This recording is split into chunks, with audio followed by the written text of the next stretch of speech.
Hello, everyone, and welcome to today's webinar. My name is Todd Mumford, and today I'll be your moderator. I work here on the marketing team at Recollect, and I'm very excited to be hosting this session today as part of our inaugural Hauler Halftime webinar series.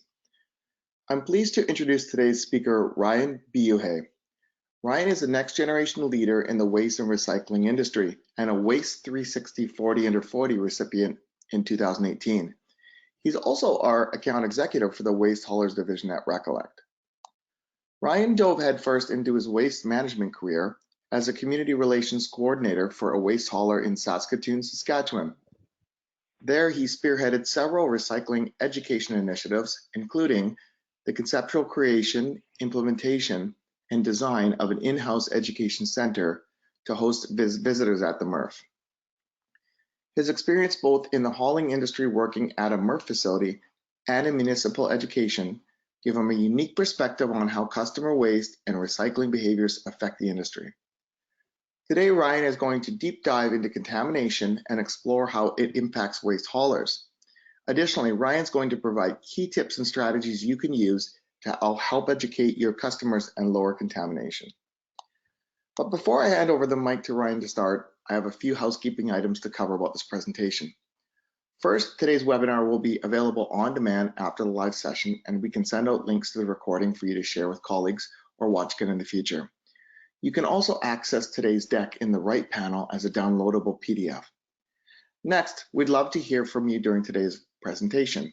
If you have a question for Ryan, please feel free to ask, raise your hand, or ask the question at the end of the webinar. My colleague Philip Hunter has graciously agreed to help moderate incoming questions. If we don't get to your question during today's webinar, we'll be sure to follow up with you afterward. So without further ado, I'd like to kick things off by welcoming our own Ryan Buhay. Ryan, over to you. All right, thanks, Todd. Hi, everyone. Really happy to be here and excited to talk about one of my great passions, and that's recycling. As Todd mentioned, I worked for a waste hauler before I joined Recollect. I was tasked with recycling education for the province's first ever single stream recycling program.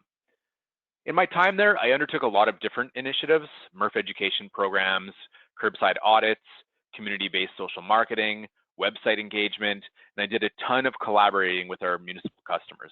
So all in all, I've spent the majority of my waste career on the front lines of recycling education. And in my tenure as an educator, the number one thing I learned from the public is that recycling is complicated. And communicating these concepts to people is very difficult. There are a number of reasons why this is the case. First, the general public has very little knowledge about MRFs or what happens after their recyclables leave the curb. In my experience, this leads to a ton of misconceptions about proper disposal habits. Second, today's waste stream is incredibly complex and disposal is a much more difficult task than it used to be. 40 years ago, this was easy. Most things went to the landfill and disposal choices were very limited. Now, because of changes in how we deal with waste, there are multiple streams to choose from and each with their own set of rules. And that means getting it right is more difficult than ever. Thirdly, packaging can be really confusing to outsiders. Take a coffee container, for example. Most coffee containers these days have a metal base, a foil-lined paper tube, and a plastic lid. Individually, these components might be recyclable depending on the program.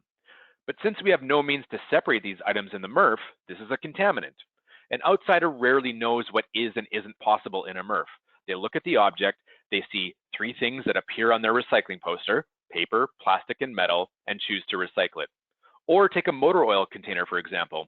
They're usually a number 2 plastic container and have a recycling symbol on it, so someone thinks they're doing the right thing by disposing of this curbside. The same can be said of styrofoam. It usually has a number 6 recycle symbol on it, but rarely is this accepted in recycling. So really, in order to get to a 0% contamination rate, a regular citizen has to memorize how to dispose of hundreds of items. And lastly, further complicating all of this is the National SWORD program, or the China ban, as we commonly call it now. Recycling rules are changing all over the continent. Items are being educated out rather than being educated in, and acceptable items lists that were sent out just last year may already be incorrect because of market conditions. So taking this all together, it's not at all surprising that a contamination occurs. And I think the audience probably knows very well what the impacts are, but they deserve to be stated. So MRF operators will know this very well. Contamination costs money, period. It leads to lower belt speeds, more labor requirements to pick contaminants off the line. It leads to facility downtime to fix damaged equipment or remove tanglers from your star screens, all of which that contribute to higher landfill fees and operational costs. Not to mention the fact that contaminated bales are very difficult to move in today's market. But that doesn't mean that non-MRF haulers are off the hook either. We're seeing more and more haulers get their loads audited by MRFs they're using in order to clamp down on contamination. This can result in rejected loads, warnings, and sometimes even fines. The bottom line is that battling contamination is everyone's responsibility, MRF operators, non-MRF haulers, as well as the municipalities that they serve. We should all be working together to fix this problem. I added this point because I don't think it gets enough attention in the industry. When we talk about contamination, we often get caught up on the impacts to our bottom line and assessing costs, but we're missing something really crucial here, and that's MRF safety. Contaminants can be really dangerous to line workers. I've personally witnessed some crazy situations like needle pokes, stitches from large scrap metals and broken glass, fires caused by lithium batteries, and onward. Contaminants contribute to an unsafe work atmosphere and make a very difficult job even harder. So moving forward in our education efforts, don't forget to let people know that there are human hands on the other end of this. I used to tell people that when you're throwing your recycling away, you're literally throwing it at somebody in a MRF.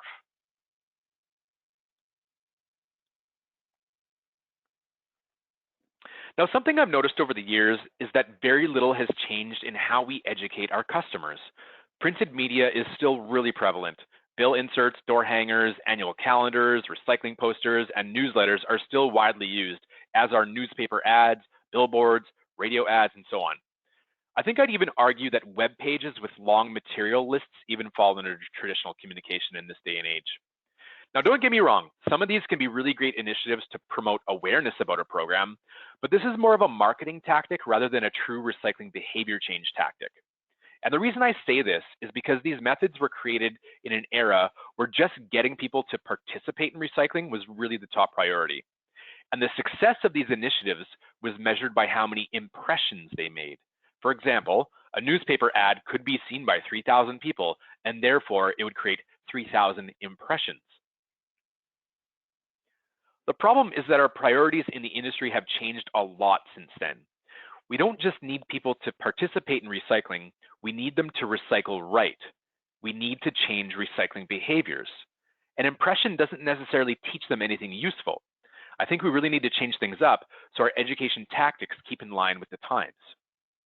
And I'd like to share a quick personal story about traditional communications. In my hauler days, our primary method of communication for recycling information was through our annual calendar. And every year, thousands of households would get a printed calendar, and we'd spend a lot of time designing it. We'd hire a creative agency to do like really cutting edge graphics, and our customers would get their collection schedule, their recycling information, organics information, and like all the disposal stuff that we thought was super important. And we'd send these out in January, and we'd pat ourselves on the back about this top-notch document that we made. And then like 2 weeks later, on the first recycling collection day of the year, thousands of these calendars with all this recycling information we worked so hard on would come back to us through the MRF. It was a bit disheartening because they were really expensive to design and print off, but also somewhat hilarious because they were clearly getting the message that these were recyclable, right? So our tactics were sort of working. So the good news about all this is we have an amazing tool at our disposal, the internet. And even better news is that the vast majority of us have functioning websites. And this is great because digital strategies can be really cost effective compared to the traditional approaches that I just spoke about. And research is showing us that digital is probably now the best avenue to reach people. A recent article by Pew Research shows that technology is on the rise across all age group, not just millennials, and that around 90% of Americans are internet users. On top of this, there's already the mobile phone revolution. In 2014, mobile devices surpassed desktop computers as the primary vessel of internet usage. So if we're not properly harnessing digital technology, we're really losing out on a surefire way to reach our customers and get them to recycle right. Now, why does any of this matter? Well, I'd like to explain how recycling and technology can intersect here. So digital is the primary way your customers are looking for recycling information. And they're looking for information because they care. They really, really do. And I challenge anyone here to survey their customers about what recycling means to them. It will almost always be overwhelmingly positive. I've never met anyone in all of my years educating who said these programs don't matter to them. So we really have to try to meet the customer halfway when they're looking for information, because disposal choices happen very, very quickly. And when we give them the information they need in an easy to find manner, we're going to increase the chances they'll come back to us for more answers. And this is really crucial because behavior change requires persistence over time. Having a digital strategy can really insert us into their world and into their workflow and what's natural to them as they search for their recycling answers. We need to take the guesswork out of recycling because it leads to wish cycling and ultimately higher contamination rates because the customer can't find what they need in a timely manner. Now, what do I mean by workflow? So let me set the stage here. Let's use the guy in this picture. We'll call him Carl.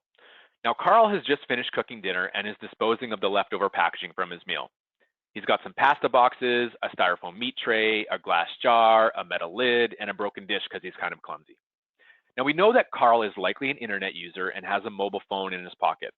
Or if he's like me, his laptop is on the counter to look at the recipe while he cooks. Carl sees his items as he cleans up and knows some of them are recyclable, but he's not sure of others. How can we increase Carl's chances of success?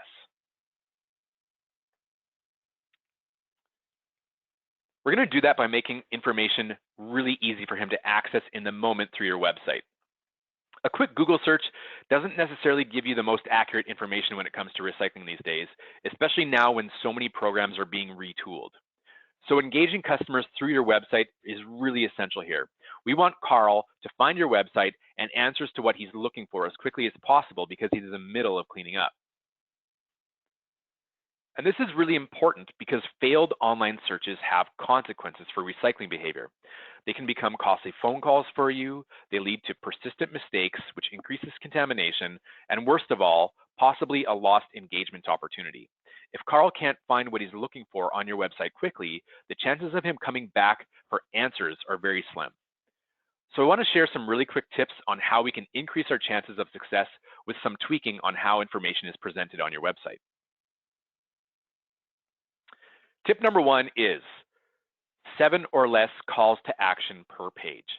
So this is a pretty extreme example of a lot of calls to action. They're all outlined in red, and there are 17 individual click options for a visitor to this website. Having too many calls to action is really disorienting to the user, and we lessen our chances of success if the action is buried somewhere and not easy to find. So the solution here is to really limit the calls to action to the most important stuff per individual page. They say 7 or less is the right number. I like around 5 personally. And this leads really well into the second point. Don't bury the important items below the first 3 scrolls of a web page. It really reduces the chances that someone will actually read it. In this example on the left, we have some obviously really important disposal instructions with a lot of good text and a couple dozen pictures. And someone obviously worked really hard to put this together, but because of how it's laid out, it's really unnatural for the web user to make sense of. This is 8 scrolls spliced together, and there's even more we couldn't fit onto this slide. And on the right is a heat map of our old website that shows you where a visitor is spending most of their time. It's usually in the top quarter to the third of the page, so 3 scrolls. So best practice is to put the most pertinent information in those first 3 scrolls. This is probably one of the biggest problems I've seen, and I was very guilty of this in the past. In my hauler days, I was tasked with updating our website with recycling information. Now, in the hauler world, we tend to wear a lot of different hats and are pushed outside our comfort zone sometimes simply by necessity. You know, not everyone has the budget for a big marketing communications department. So during that time, I had no website experience at all, but I had a lot of recycling knowledge. So I'd write these super long lists and posts that were very wordy and block paragraph style. And it was great information, but research shows that I was way wrong to do this because people don't read web pages the same way they read books. In fact, they read 25% slower, and they don't even read all of the words because their eyes move in what's known as an F pattern across the page. So on the left here is an example of web writing that's unnatural to read because on the right, the eye map shows us the true pattern of website viewing. When we write instructions, we increase our chances of it being understood when we use the F pattern. And below the heat map is an example of the F pattern and is generally structured with headings in a short line or paragraph below, followed by some bullet points resembling the letter F.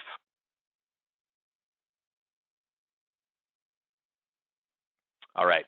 Now, in my holidays, I was eventually tasked with overseeing the creation of a new company website, and I learned a ton through website analytics on what we were doing wrong. Our original site layout, it really buried the recycling section so much that people were getting lost on their way to it. And how did we know this? We learned the customer journey through heat maps and click maps provided by our webmaster. So all of the writing I was doing and lists I was making with all these pictures and videos I was posting, very few people were actually getting the message just because we had such a poor layout. So contact your webmaster for some help in getting this info, or even sign up for Google Analytics, which can be a really useful tool to understand how your website is performing and what the user experience of that website is. All right, so I wanted to throw back to this slide and revisit our friend Carl, who was looking for recycling information after cooking dinner. And I want to focus on the point of digital strategy, putting us in their shoes and into their workflow. So when we take steps to sharpen our digital strategy, like the website tweaks that we just did, we increase the chances of success, but I still think we're leaving a lot to chance. And why is that?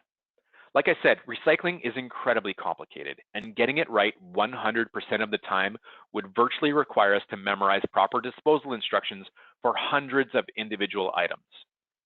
I'm sure we have great info on our websites right now, but we simply don't have room to list all these individual items on a page. That, and people are unlikely to spend time searching for that long. If they can't find quick answers, wishcycling happens. We know this. So how can we ensure that Carl gets it right 100% of the time? To truly win the battle against contamination, I think we need more powerful tools than a simple web page, and it's time to level up and embrace the technology developed specifically for these challenges. And that's what I love about our Waste Wizard. It's an intuitive search tool that embeds into your website and allows the customers to look up an individual item and get instant answers.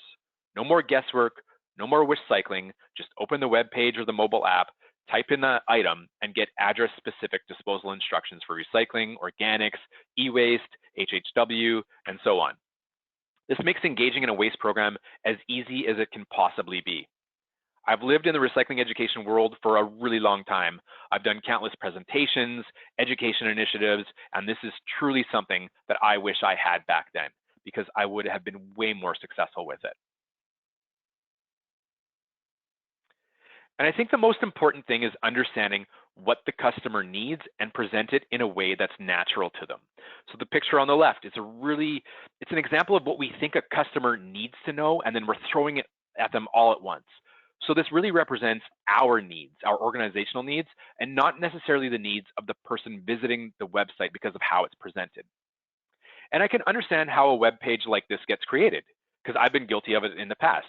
I would try to list as many items and instructions as I could on a web page to answer as many potential questions as I could all in one.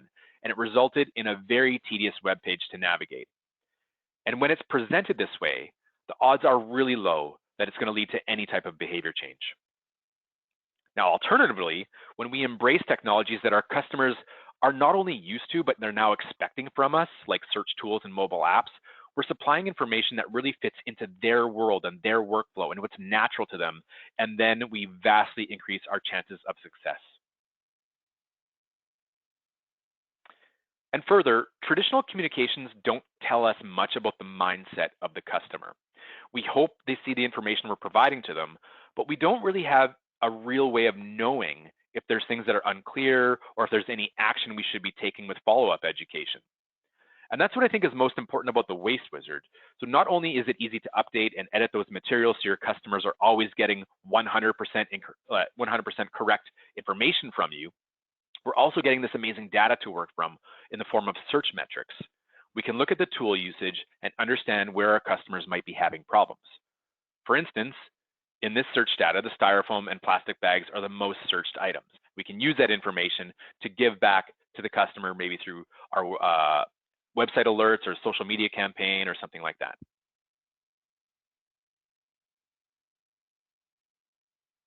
And this data is great because we can follow up with the customers through a campaign, the social media, and really be data-driven in our communication strategies because we know for a fact what is confusing people.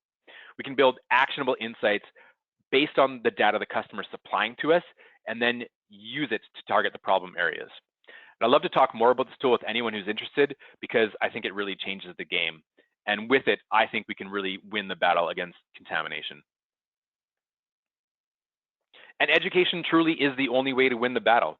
Your customers truly want to recycle right, and supplying them with proper information when it matters most is at the heart of behavior change. And I think when we engage our customers in a quick and easy way that comes naturally to them, we're really going to build that trust in the relationship and keep them coming back. And that's all for me. Thank you very much, everyone, for listening. And Todd, I'll throw it back to you. Thank you, Ryan. That was very comprehensive. I found it incredible to see the impact of contamination on the industry and how the real power of communications and digital tools can really help make behavior change. I want to personally reach out and thank everyone for joining our webinar and hope to see you all soon on our next Hauler Halftime webinar. Thank you.